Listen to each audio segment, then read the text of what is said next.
안녕하세요, 코디정입니다. 여러 구독자들께서 줄곧 응원해 주시고 또 많이 기다려 주신 코디정의 책, 논리책이 드디어 나옵니다. 표지 디자인은 이렇게 생겼습니다. 제목은 생각의 기술, 영어로 하면 The Art of Thinking, 부제는 바로 써먹는 논리학 사용법입니다. 실제로 보면 예쁠 것 같습니다. 책이 서점에 입고된 다음에 이 영상을 신청하시는 것이라면 바로 주문해 주십시오.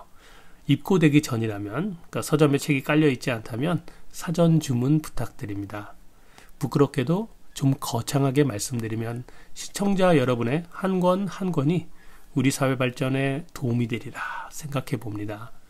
우리 사회가 지나치게 감정적으로 대결하잖아요. 양극단으로 끝없이 싸우는 사회, 이제 좀 지겹잖아요. 그동안 논리 시리즈 영상을 시청해 주신 구독자분이라면 이미 잘 아시겠습니다만은 이 책을 읽으면 사람들을 더 잘 이해하게 됩니다.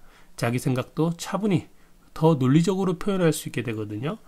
그렇다면 이 책을 읽는 사람이 많으면 많아질수록 사회에 이롭지 않을까, 그렇게 희망해 봅니다. 물론 저자인 코디정한테도 이롭습니다. 논리책이 나오게 된 기념으로요, 저자가 독자에게 전하는 메시지 전해볼까 합니다. 그런 다음에 책에 수록된 그림들 중에서 몇몇 그림을 이용해 가지고 스토리 라인으로 사전에 책 내용을 요약해 드리겠습니다. 먼저 저자가 독자에게 전하는 메시지, 코디정이 시청자 여러분에게 전하는 메시지다 라고 보면 될 것 같습니다.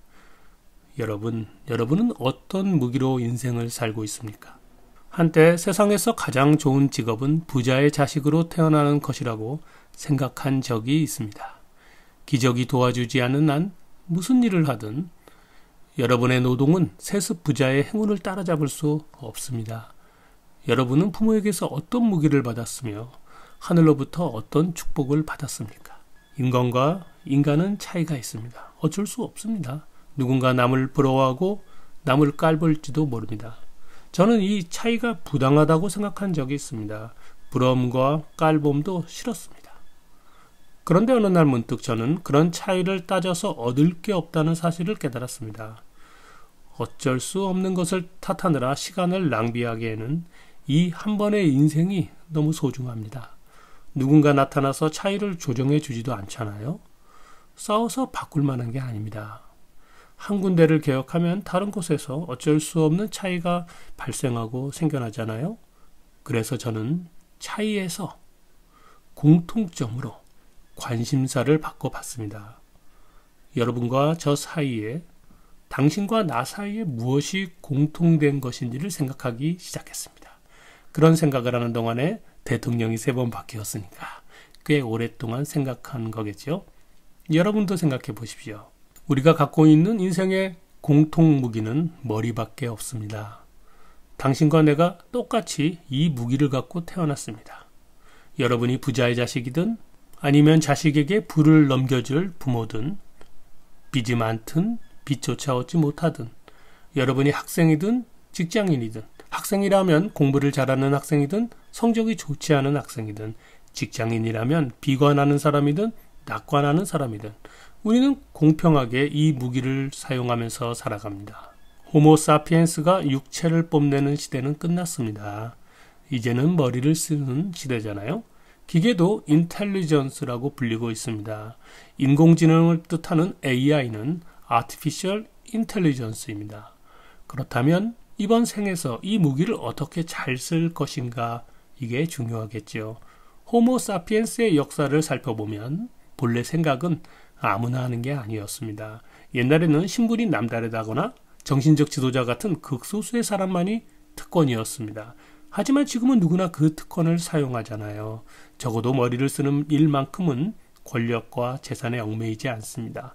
당신도 철학자처럼 생각하고 말할 수 있습니다. 그런데 어떻게 하면 머리를 잘 사용하는 것일까요? 저세술의 노하우나 자기개발의 스킬로는 부족합니다.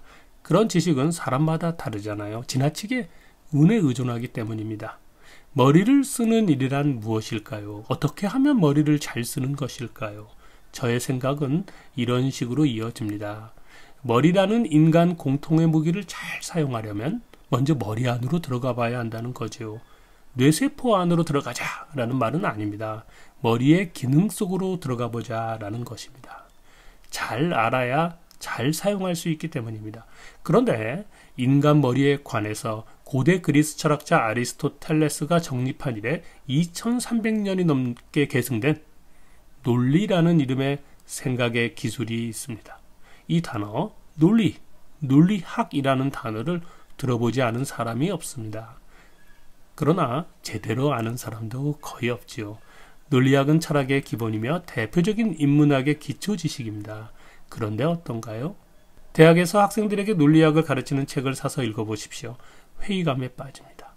공부하면 할수록 머리가 아파지자고 논리를 공부하는 게 아니잖아요. 생각의 도구, 인생을 살아가는 무기, 지금 당장 사용할 수 있는 기술을 얻으려고 논리를 공부하는 것입니다. 실제로 논리는 그런 목적의 학문입니다. 마음만 먹으면 누구나 획득할 수 있는 지식이 바로 논리입니다.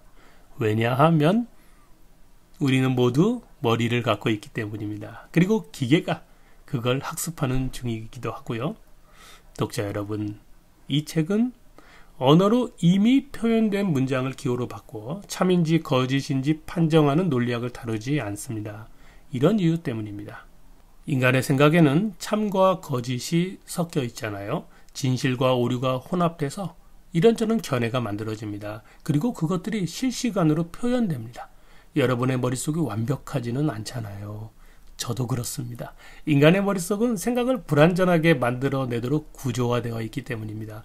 그럼에도 저는 이 책을 통해 논리가 얼마나 매혹적인지 보여주려고 합니다. 그런데 19세기 이후에 발명된 수리 논리학에서 말하는 논리와 변증법을 주창하는 헤겔 논리학의 논리와 고대 그리스 시대부터 계승된 아리스토텔레스 전통의 일반 논리가 서로 다릅니다. 그래서 무척 혼란스럽게 느껴지지요. 이 책은 원칙적으로 수리 논리학, 논리실증주의, 분석 철학에서 말하는 판정 수단으로서의 분석 논리를 다루지 않습니다. 이 세계를 변증법으로 파악하는 헤겔 논리학도 제외합니다. 저는 칸트가 순수 이성 비판을 통해 안내했던 아리스토텔레스 전통을 복원하면서 어떻게 생각이 탄생하고 어떻게 생각이 도약하는지 인간 머리 안의 논리 세계를 보여주고 싶습니다. 인류는 초능력이 없잖아요. 텔레파시로 의견을 표현하지 못하고 또 염동력으로 사물을 움직이지는 못합니다. 타인의 머릿속 안으로 들어가는 능력도 없지요. 그럼에도 불구하고 우리는 타인의 생각을 이해할 수 있습니다. 사람의 마음을 움직이게 할 수 있습니다. 그것을 가능하게 하는 것이 논리입니다. 논리가 있기 때문에 우리는 타인의 언어를 내 머리 안에서 재현할 수 있습니다. 논리가 없다면 내가 타인을 이해할 수 없겠지요. 논리가 없다면 타인의 나를 이해할 수도 없습니다. 이런 의문이 들지도 모르겠군요. 누구에게나 이런 논리가 있다면 굳이 논리를 공부할 필요가 없지 않을까? 네, 맞습니다. 공부하지 않아도 인간은 논리적입니다. 굳이 그 능력을 향상시키지 않고 살아가는 데 문제가 없습니다. 우리는 저절로 논리에 따라 생각하고 자연스럽게 타인의 생각을 논리에 맞게 이해합니다. 그러나 남에게 더 인정받고자 한다면 그 인정 분량만큼 논리력이 필요합니다. 크기와 강도는 저마다 다르겠지요. 그렇지만 사회생활은 타인에게서 인정과 신뢰를 구하는 활동이잖아요. 그래서 사회적인 삶, 사회적 삶을 살아가는 우리에게 더 나은 논리력이 요청됩니다. 남이야 뭐라든 멋대로 생각하고 마음껏 그 생각을 표현할 수도 있죠. 네, 그렇습니다만 솔직히 말해서 그런 행동은 극소수의 강자만이 가능하지 않을까요? 대체로 우리들은 연약합니다. 이 책은 논문이 아닙니다. 연구와 학문 목적의 저작도 아닙니다. 그러나 한 권의 책이 독자의 인생에 유용한 무기가 되기를 바라는 희망을 담았습니다. 인간의 지식과 소통은 머리를 쓰는 일이잖아요. 성실히 일함에도 원하는 성과를 얻지 못하는 사람의 머릿속을, 열심히 공부해도 입시와 자격시험에서 원하는 성적을 얻지 못하는 사람의 머릿속을, 효과적으로 독서를 못하는 사람의 머릿속을, 타인과 소통해서 어려움을 겪는 사람의 머릿속을, 타인을 설득하는 일을 함에도 논리력이 부족한 사람의 머릿속을, 아이디어를 생각해내는 기획자의 머릿속을, 더 효율적인 결과를 내놓고자 하는 개발자의 머릿속을, 좋은 글을 쓰고 싶은 사람의 머릿속을, 이미 꼰대가 되었음을 본인만 모르는 어느 중년의 머릿속을, 자녀에게 더 좋은 인생 조언을 하려는 그런 부모님의 머릿속을, 이런 모든 사람들의 머릿속을 시원하게 해주고 싶습니다. 적어도 이 책은 밀교의 경전으로 퇴락한 철학을 논리학이 어떻게 구해내는지 보여주는 교본 역할을 하리라 생각합니다. 그리고 여기 정리된 인간 공통의 머리 구조가 여러분의 인생을 강하게 만들어 주리라 확신합니다. 책의 구성에 대해서는 언젠가 다시 자세히 소개할 시간이 따로 있을 것 같기는 합니다만은 아주 간략하게 요약하면 다음과 같습니다. 1강에서 6강까지는 논리의 기초를 다룹니다. 수리 논리학이 아닌 고전 논리학, 일반 논리학을 복원해가면서 매력적인 논리의 세계를 펼쳐냅니다. 7강에서 13강까지 읽으면 독자 여러분은 인간이 어떻게 지식을 습득하고 확장하며 또 어떻게 오류에 휩싸이면서 잘못된 지식을 고집하는지 넉넉하게 이해하실 수 있을 것입니다. 지식 습득과 소통의 면에서 아주 강력한 무기를 얻을 것이라고 저는 생각합니다. 14강에서 17강은 실제 생활 속에서 논리 지식을 어떻게 활용하는 것이 현명한 일인지를 안내합니다. 그리고 4편의 부록이 책 안에 배치되어 있습니다. 부록은 책 말미에 붙이는 게 보통이잖아요. 그런데 그러면 독자들이 잘 읽지 않는단 말이죠. 그런 경험, 그런 경향 때문에 일부러 편집을 좀 바꿔봤습니다. 논리학에 대한 편견을 좀 정정해드리고요. 논리적으로 독서하는 방법과 논리적으로 글을 쓰는 스킬을 전합니다. 마지막 부록은 논리학을 기본 뼈대 삼아 철학의 계보를 살펴볼 것입니다. 서양 철학을 공부해도 지식이 되기는커녕 머릿속에서 막 뒤죽박죽 돼버리는 일이 많잖아요. 그렇게 되는 까닭은 우리가 논리학을 잘못 알고 있기 때문입니다. 서양 철학의 지혜를 온전히 얻기 위해서라도 논리학의 복원이 필요합니다. 새로운 세계, 그런데 매우 친숙한 세계가 우리들 머릿속 세계입니다. 이곳에서 기계가 우리를 모방하게 놔두십시오. 그러나 우리는 여기서 인생의 무기를 찾읍시다. 다음으로 이 책의 스토리 라인입니다. 이 책에는 다양한 서파들이 수록되어 있습니다. 유튜브 영상에서는 아무래도 영상이니까 시각적인 도움을 받을 수 있잖아요. 그래서 실제로는 좀 어려운 내용인데 쉽게 느껴집니다. 책은 아무래도 텍스트 문서니까는요. 그런 도움을 받을 수 없죠. 그래서 사파를 수록했습니다. 그중 일부 사파를 소개하면서 책의 스토리 라인을 잡아보겠습니다. 그러면 책을 읽으시는데 아주 도움이 되리라 생각합니다. 논리는 단어에서 시작합니다. 그리고 논리학에서는 그걸 개념이라고 부릅니다. 모든 지식과 소통은 결국 단어가 결정합니다. 그러나 무작정 암기하지 말기로 해요. 단어가 가는 의미의 크기가 어느 정도이고 그 의미의 선명함은 어느 정도 세기인지 그리고 그 단어가 어디에 속하는지를 생각하는 습관을 키워야 합니다. 그것이 바로 개념의 3요소입니다. 개념의 3요소를 딱 기억해 놓는다면 그러면 지식이 늘어나고 소통도 잘 됩니다. 94쪽 이야기였습니다. 데이터와 정보는 다릅니다. 컴퓨터에서 데이터는 아무런 의미가 없습니다. 데이터를 처리하면 정보가 되고 그때 의미가 생깁니다. 인간 머릿속도 마찬가지입니다. 논리학에서 생각이란 단어와 단어를 연결해서 문장을 만드는 판단을 뜻합니다.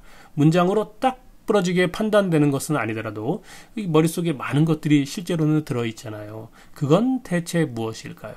철학자들은 그것을 일컬어 표상이라고 불렀습니다. 표상은 컴퓨터의 데이터에 해당하고 생각은 그 데이터를 처리한 정보에 해당합니다. 112쪽 이야기였습니다.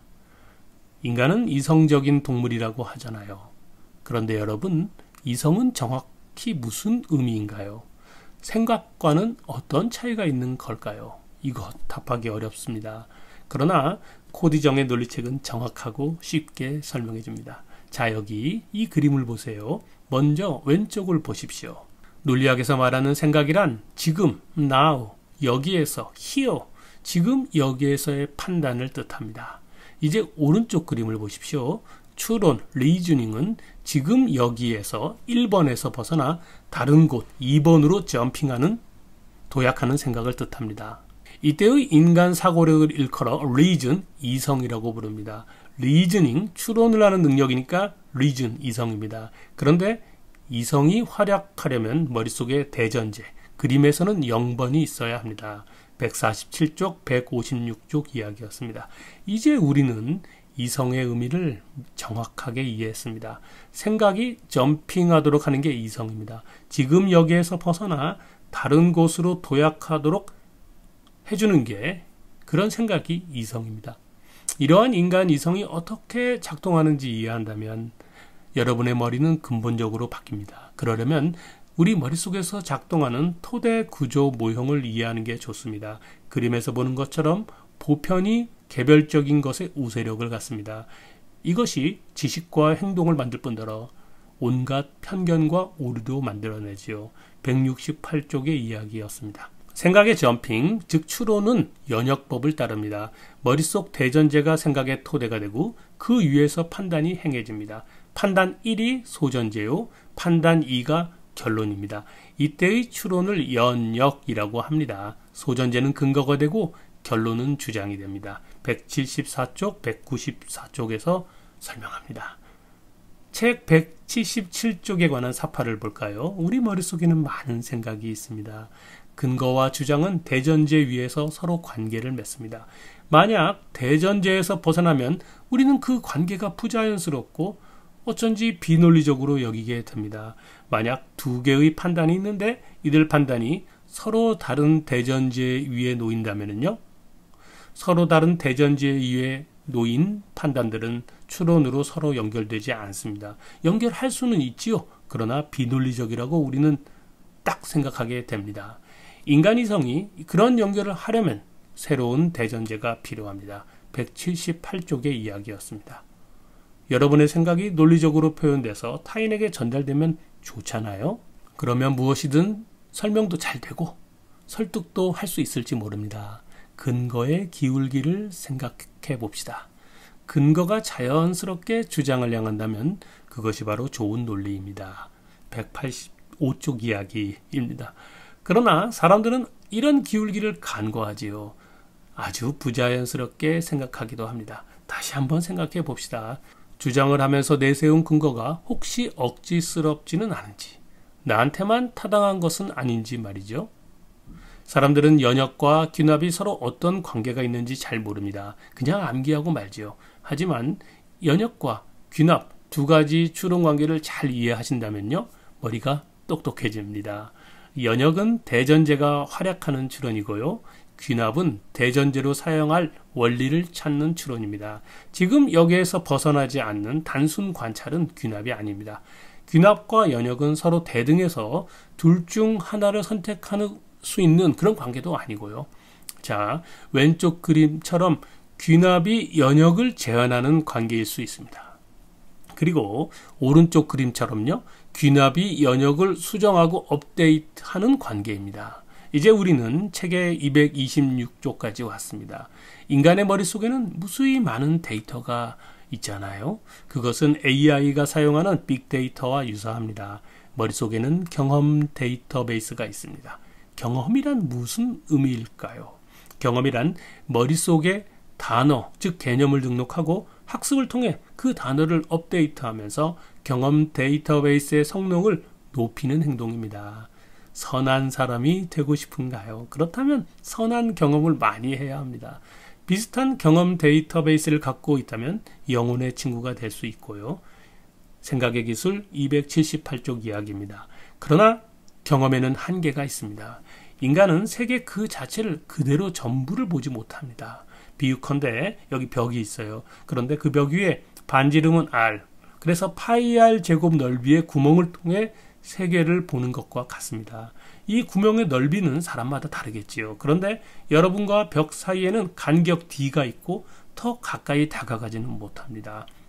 그러므로 모든 것을 다 아는 것처럼 확신하거나 주장해서는 안 됩니다. 생각의 기술 299쪽의 이야기입니다. 그 다음 실용적으로 굉장히 중요한 사파가 등장합니다. 인간 머릿속에는 무수히 많은 대전제가 있습니다. 그래서 대전제끼리 우선순위 다툼이 벌어집니다. 그것을 변증이라고 부릅니다. 그리고 이 변증은 아주 강력한 반론의 힘으로 나타납니다. 이것을 이해한다면 소통이 편해집니다. 설득의 전략이 생깁니다. 우리는 이제 생각의 기술 361쪽까지 왔습니다. 타인을 설득하려고 하십니까? 논리적이면 다 성공할 것 같은 착각은 금물입니다. 논리학의 아버지 아리스토텔레스도 논리만으로는 안 된다고 강조했습니다. 타인을 설득하려면 세 가지가 필요합니다. 좋은 태도, 좋은 심리, 그리고 좋은 논리입니다. 각각 에토스, 파토스, 로고스라고 부릅니다. 이 중에서 제일 중요한 것은 에토스, 좋은 태도입니다. 생각의 기술 387쪽 이야기였습니다. 논리 이야기에서 집합을 빼놓을 수 없습니다. 생각의 집합은 아주 중요합니다. 너무 많은 것들을 지금 생각하고 있지 않습니까? 그러면 생각의 크기를 줄여봅시다. 시간을 낭비하지 맙시다. 모든 근거를 샅샅이 제시할 필요가 없어요.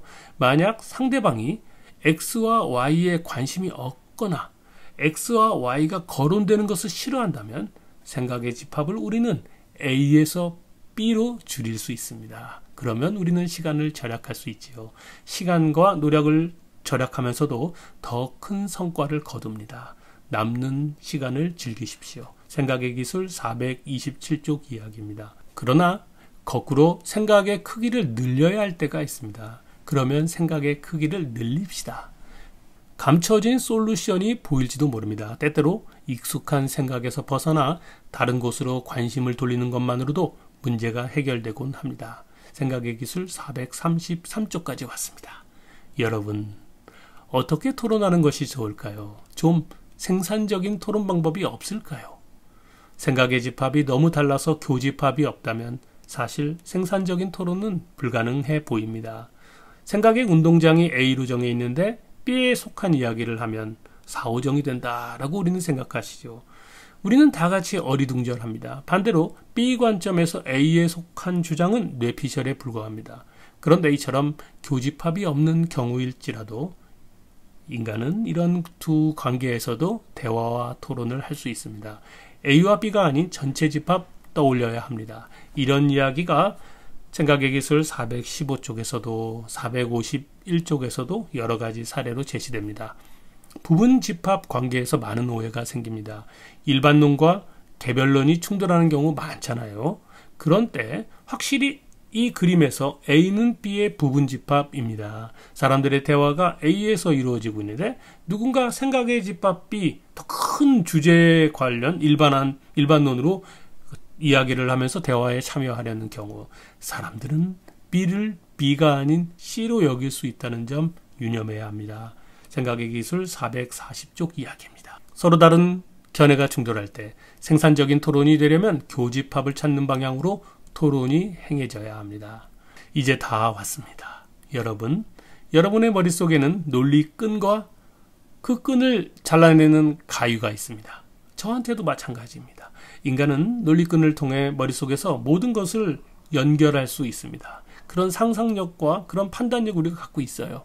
하지만 내 머릿속에서 생겨난 연결과 타인의 머릿속에서의 연결이 같지 않습니다. 여러분의 연결과 내 연결이 같지 않습니다. 생각이 다르다는 말이죠. 좋은 지식을 얻고 좋은 소통을 하려면 논리끈으로 잘 연결하되 타인에게도 있을 법한 가까운 연결만 남기고 나머지는 가위줄로 절단하는 것이 좋습니다. 그것만이 논리적인 것입니다. 여러분은 지금 생각의 기술 460쪽에 도착하셨습니다. 여기까지 오면 코지정의 논리체, 생각의 기술이 펼쳐내는 대장정이 끝납니다. 물론 이것은 정말이지 484쪽 책의 아주 일부에 불과합니다. 과장해서 말한다면 코끼리 다리 만지기 정도이지요. 고디정의 책 생각의 기술 바로 써먹는 논리학 사용법은 훨씬 깊고 넓은 다양한 인생 이야기가 있습니다. 부끄럽지만 마치 라식 수술 받은 듯한 선명한 시야 경험하실 수 있을 것 같단 말이죠. 이 영상 첫 번째 댓글에요.